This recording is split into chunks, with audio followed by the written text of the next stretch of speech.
अस्सलाम वालेकुम dear student, आपका बायोलॉजी टीचर स्वादीन आपकी खिदमत में हाजिर है। आज एक नए लेक्चर के साथ मैं हाजिर हुआ हूँ जो कि चैप्टर नंबर 16 का लेक्चर चल रहा है। और मेरी ये कोशिश है, बल्कि बहुत से स्टूडेंट की डिमांड थी कि सर आप रेगुलर लेक्चर अपलोड करें, और मैं भी यही कोशिश कर रहा हूँ कि रेगुलर मैं लेक्चर अपलोड करता रहूँ और अब तक मेरा जो लेक्चर्स हैं वो पहुँचते रहें और आपकी तैयारी तसलसल से जारी रहे। तो उम्मीद करता हूँ आपकी तैयारी बेहतरीन जारी होगी, क्योंकि पेपर भी नज़दीक हैं, दिसंबर की छुट्टियां भी आने वाली हैं। तो उसमें भी मैं कोशिश करूँ कि लेक्चर ज़्यादा अपलोड करूँ ताकि आप दिसंबर की छुट्टियों में भी तैयारी करते रहो। उसके बाद अपनी टेस्टिंग सीरीज भी आपको जितना जल्दी हो सके शुरू कर दें, कोर्स कंप्लीट कर दें।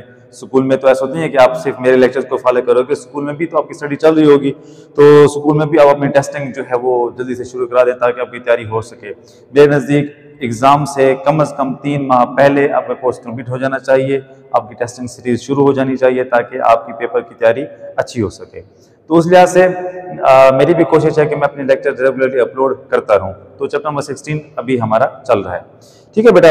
तो अगर आप लोग के जो मेरे रेगुलर स्टूडेंट हैं उनके अलावा आज कोई न्यू स्टूडेंट जो है वो अगर मेरे इस लेक्चर को देख रहा है तो उनसे मैं काइंडली कहूँगा कि वो मेरे चैनल को सब्सक्राइब कर दें और लाइक का बटन भी लाजमी दबा दें।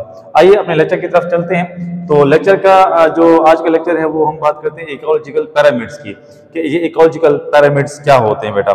सबसे पहले आपको मैं बता दूं कि जो इकोलॉजिकल पिरामिड्स हैं, इकोलॉजी यानी हमने पढ़ा था इकोलॉजी किसे कहते हैं, कि हमारे माहौल में जो जानदार पाए जाते हैं और माहौल के साथ उनका जो तामुल होता है, ये सारा इकोलॉजी के ज़मीने में आता है।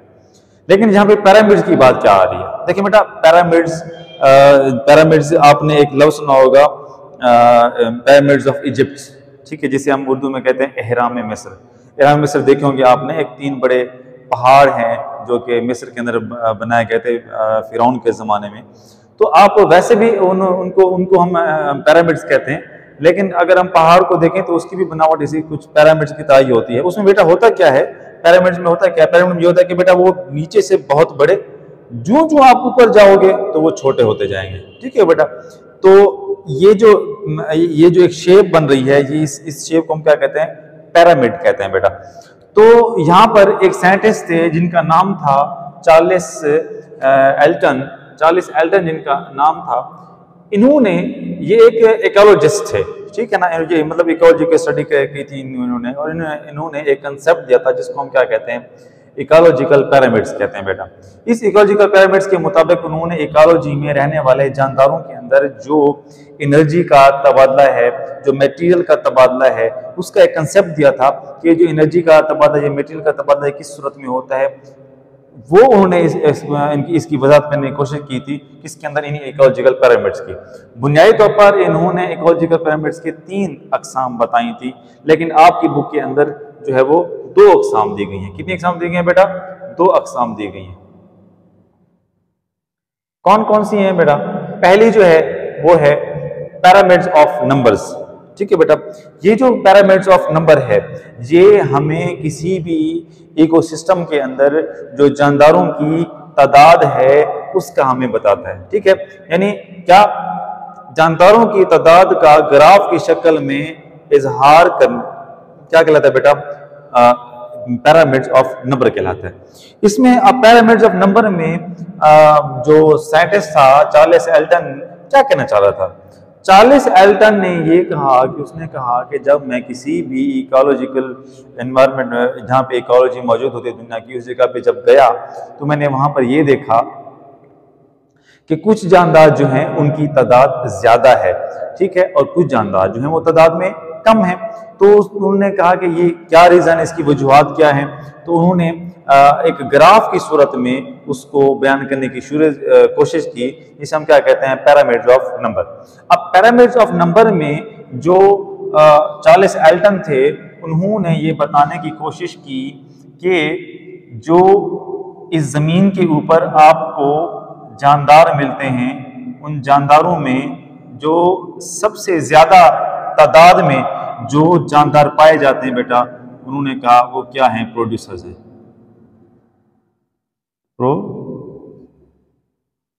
प्रोड्यूसर्स हैं, यानी यहाँ पे वो हम क्या करेंगे, पौधे। आपकी बुक के अंदर यहाँ पर सबसे नीचे जो हैं वो पौधे मिलेंगे। तो उनका जो चार्ल्स एल्टन कहना क्या चाहते थे, वो ये कहना चाहते थे कि चूंकि एक फूड चेन एक प्रोड्यूसर स्टार्ट होती है, और हमने ये देखा कि जो प्रोड्यूसर्स हैं वो जब एक इकोलॉजी में ऑब्जर्व किया गया तो उन्होंने देखा कि जो प्रोड्यूसर्स हैं वो तादाद में ज्यादा हैं। तो इस वजह से उन्होंने कहा कि जब प्रोड्यूसर्स को कोई जानदार खाता है तो उसके अंदर जो प्रोड्यूसर वाली एनर्जी थी, जो प्रीवियस लेक्चर में हमने पढ़ा था कि वो एनर्जी जो होती है वो फिर मुंतकिल होती है अगले जानदारों में। तो जब वो अगले जानदारों में एनर्जी मुंतकिल होती है तो जो प्रोड्यूसर के अंदर एनर्जी थी वो जो मुंतकिल हुई वो उससे क्या थी, कम थी। फिर इनको फिर ये जो कम एनर्जी थी यहाँ पे फिर क्या आ जाएंगे बेटा, प्राइमरी कंज्यूमर, ठीक है, या दूसरे लफ्ज़ों में वो जानदार जो क्या होंगे, हर्बीवोर्स होंगे।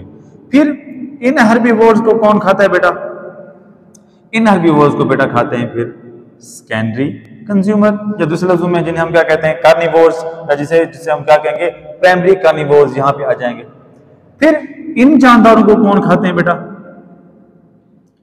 टर्शरी कंज्यूमर, ठीक है बेटा, और ये क्या बन जाएंगे, सेकेंडरी जो होंगे वो कार्निवोर बन जाएंगे। तो आप इस लिहाज से देखें कि जूं हम अपने इस ग्राफ के ऊपर जाते हैं तो हमें पता चलता है कि जो नंबर ऑफ ऑर्गेनिज्म है, जो तादाद है उनकी, वो ऊपर इस ग्राफ के ऊपर जाते कम होती जाती है।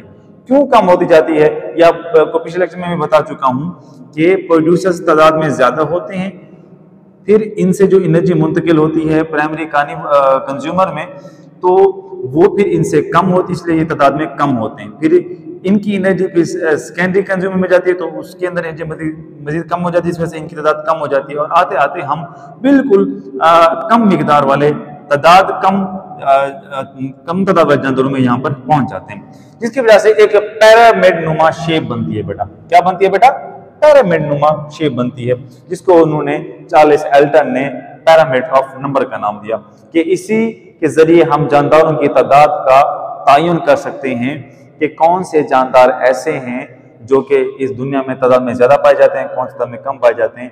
तो उन्होंने इस ग्राफ की सूरत में ये बयान करने की कोशिश की। तो उम्मीद करते हैं बेटा आपको पैरामिड ऑफ नंबर जो है वो क्लियर हो गया होगा। तो बात करते हैं, नेक्स्ट चलते हैं हम पैरामिड ऑफ बायोमास की बात करते हैं। पैरामिड ऑफ बायोमास की बेटा, बायोमास कहते हैं कि जानदारों का मास, उस लफ्जों में जानदारों का मास, कि फर्ज करें ये एक इलाका है जहां मैं ठहरा हुआ हूं, तो इस इलाके में कितने इंसान पाए जाते हैं, ठीक है, तो उनके अंदर जो मास है, कितने इंसान पाए जाएंगे, तो फिर हम उसको क्या कहेंगे, पैरामिड ऑफ नंबर। लेकिन हम कहेंगे कि उन इंसानों का मास कितना है, तो फिर हम उसे क्या कहेंगे, बायोमास कहेंगे बेटा। तो यूनिट एरिया, किसी एक जगह पे, किसी इलाके में, किसी यूनिट एरिया में जो मौजूद बायोमास को हम जब ग्राफ की सूरत में उसका इजहार करते हैं तो हम क्या पढ़ रहे होते हैं बेटा, पैरामिड ऑफ बायोमास पढ़ रहे होते हैं। तो यहाँ पर भी वही सेम प्रोसीजर का होगा कि देखिए प्रोड्यूसर्स हैं, इनका बायोमास ज्यादा है, ठीक है, फिर इनको जब प्राइमरी कंज्यूमर खाते हैं जिन्हें हर्बीवोर्स कहते हैं, तो उनके अंदर बायोमास मजीद कम हो जाता है, फिर इससे मजीद कम, फिर इससे मजीद कम, फिर इससे मजीद कम, जिसके नतीजे में ये जो हम नीचे से ऊपर की तरफ जाते हैं तो बायोमास की मिकदार कम होती जाती है, जो कि फिर पैरामिड की शेप हमें देता है, जिसकी वजह से इसका नाम भी क्या रख दिया गया, पैरामिड ऑफ बायोमास रख दिया गया बेटा। तो ग्राफ का इजहार शो कराने का मतलब यही है कि इस दुनिया में जो प्रोड्यूसर्स होते हैं वो ज्यादा मिकदार में होते हैं, और जो दूसरे लफ्ज़ों में कंज्यूमर होते हैं वो आपको कम तादाद में मिलेंगे। आप देख सकते हैं कि इस दुनिया में जो प्राइमरी कंज्यूमर है, जिन्हें हर्बीवोर्स कहते हैं, इस दुनिया में तादाद में ज्यादा होते हैं, लेकिन आप देख लें शेर है, कुत्ता है, बिल्ली या दूसरे वो जो गोश्त को जानदार होते हैं वो आपको कम तादाद में मिलेंगे, और आपको जो हर्बीवोर्स होंगे वो बहुत ज्यादा मिकदार में मिलेंगे। रीजन उसकी यही है कि उनके अंदर बायोमास की मिकदार, या आप कह लो कि उसकी मिकदार ज्यादा होती है, जिसकी वजह से उनकी तादाद बहुत ज्यादा होती है। तो ये पैरामिड हमें शो कराता है कि जानदारों की तादाद किस लिहाज से किस पे इन्हिसार करती है। अब आपको यूं भी बता दूं मैं कि जिन जानदारों को खुराक ज्यादा मिलती है वो अपनी तादाद भी ज्यादा बढ़ाते हैं, जिनको तो खुराक कम मिलती है वो भी तादाद कम बढ़ाते हैं। अब पौधों को हर वक्त खुराक अवेलेबल होती है, कैसे फोटोसिंथेसिस करके अपनी तादाद को बढ़ा लेते हैं। तो जो क्योंकि प्रोड्यूसर ज्यादा है इसलिए प्राइमरी कंज्यूमर जो हर्बीवोर्स हैं उनको आसानी से वो खुराक दस्तयाब होती है। लेकिन आप जब मजीद ऊपर जाएंगे तो आपको पता चलेगा कि जो सेकेंडरी कंज्यूमर हैं, टर्शियरी कंज्यूमर हैं, जो कि कार्निवोर्स हैं, इनको इन हर्बीवोर्स को खाने के लिए बहुत मेहनत करनी पड़ती है। इसलिए इनको, क्योंकि इनको पकड़ कर खाना पड़ता है, इसलिए इनको वो खुराक हर वक्त अवेलेबल नहीं होती, जिसकी वजह से इनकी तादाद क्या होती है बेटा, कम होती है। तो ये जो आखिरी मैंने पॉइंट बताया, ये इस पूरे सब का एक क्या है, निचोड़ है। उम्मीद है आपको ये क्लियर हो गया होगा। आगे चलते हैं, जो कि बहुत ही इंपॉर्टेंट क्वेश्चन है। ये शॉर्ट के लिए इंपॉर्टेंट है, लॉन्ग भी है, इसमें से आ सकते हैं, एमसीक्यूज भी इसमें से आ सकते हैं। लेकिन लॉन्ग के लिहाज से जो मोस्ट इंपॉर्टेंट टॉपिक जो अब मैं डिस्कस करने जा रहा हूं वो कौन सा है बेटा, बायोजियोकेमिकल साइकिल है।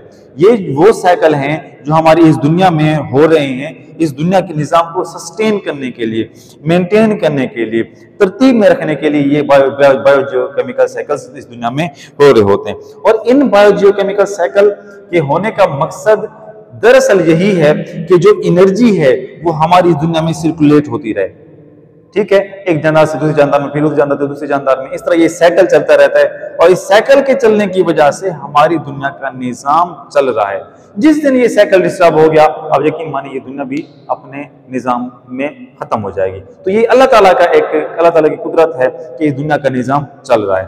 तो बेटा ये बायोजियोकेमिकल साइकिल क्या होते हैं? देखिए बेटा, बायो मीन लाइफ, जियो मीन जिंदगी, बायो मीन लाइफ, जियो मीन जमीन, और केमिकल साइकिल के जानदारों, जमीन में जानदारों के लिए होने वाले जो कीमियाई चक्कर हैं वो इसके अंदर हम क्या करेंगे बेटा, बयान करेंगे। इसमें बेटा होता ये है, ये कीमियाई चक्कर क्या कहते हैं? देखिए बेटा, हमारा जो जिस्म है या दूसरे लोगों में जो भी इस दुनिया में जानदार हैं, उनको जिंदा रहने के लिए मुख्तलिफ कीमियाई अज्जा चाहिए होती हैं।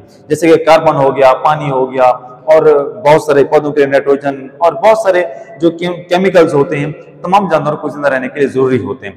तो हर जानदार तक जब ये केमिकल या ये अज्जा पहुंचेंगे तो वो अपने लिए अपने जिस्म के हिस्से बना सकेगा, नहीं तो नहीं बना सकेगा।